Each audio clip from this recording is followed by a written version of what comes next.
Bakery کے سامنے بہت رش تھا۔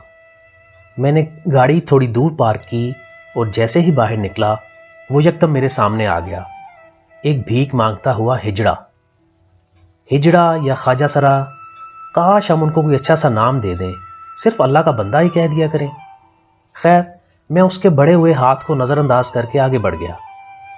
زنانہ ریشمی کپڑے، بھرا ہوا میک اپ، پسینے سے بھیگا ہوا، مجھے وہ بھیک مانگتا ہوا ذرا اچھا نہیں لگا۔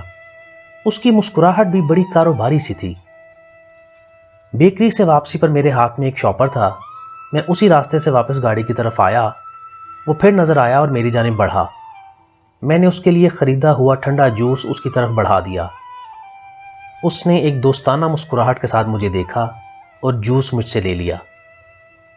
میں نے گاڑی کا دروازہ کھولتے ہوئے سوچا، کبھی کبھی بھیک نہیں دینی چاہیے، بلکہ تحفہ دینا چاہیے، ٹریٹ دینی چاہیے، جیسے ایک انسان دوسرے انسان کو اور ایک دوست دوسرے دوست کو دیتا ہے۔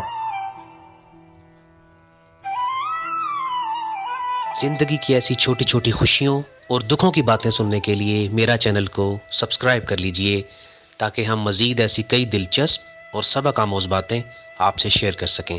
شکریہ۔